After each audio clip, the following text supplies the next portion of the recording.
we had the problem of how do you occupy a company who'd been in a battle, and so we set about honouring our dead. That was the primary task.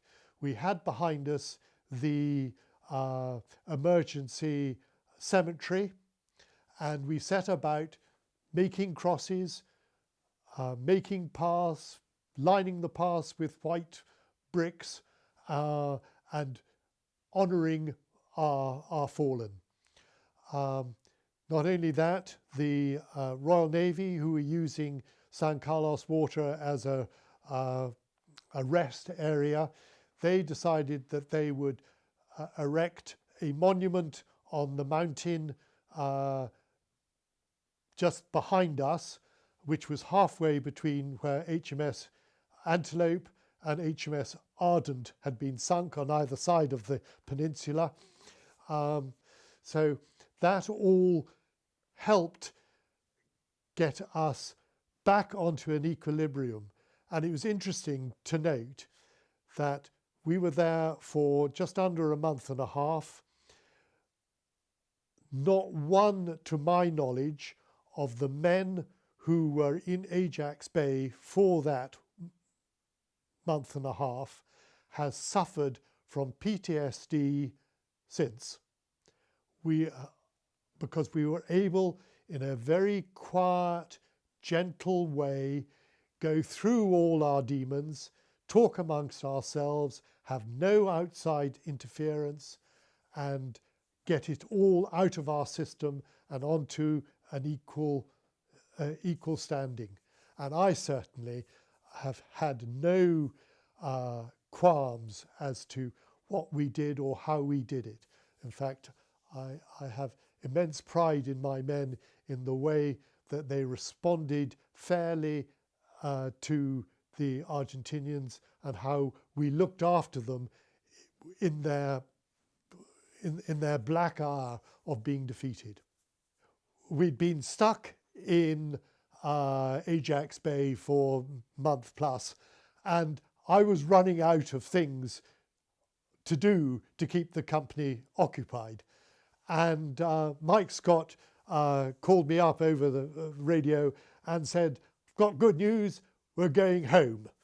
And we were transferred onto the MV Norland, and we started to sail back to Ascension Island. And the battalion was really sensible because we didn't try and do any training. Instead, we had inter-platoon, inter-company competitions on the boat. There was one sort of black mark within that journey, which is worthy as a lesson to try and prevent other commanders doing the same thing to a company.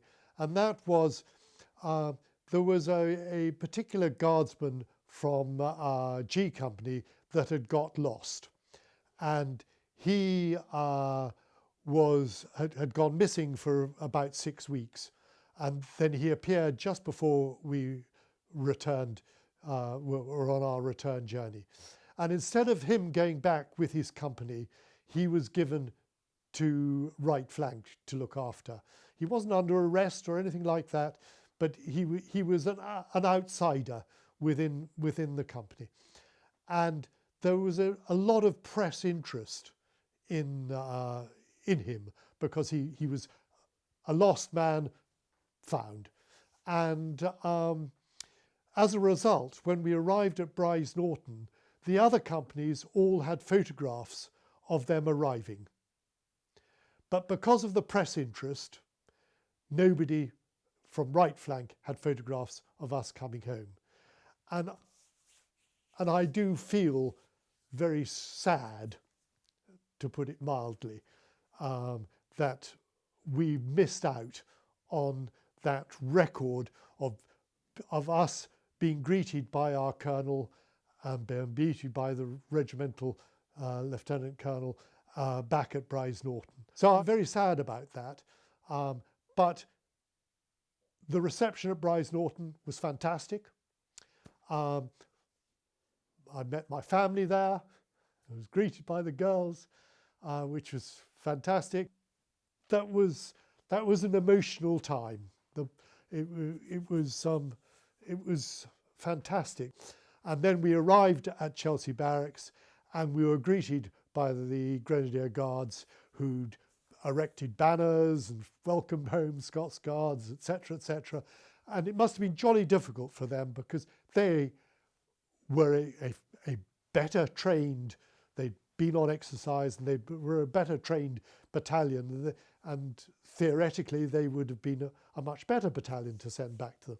But they treated us like war heroes, and I'm immensely grateful to the Grenadier Guards for the way they welcomed us back to England. We felt that, yes, we'd been appreciated, and it was great to be home.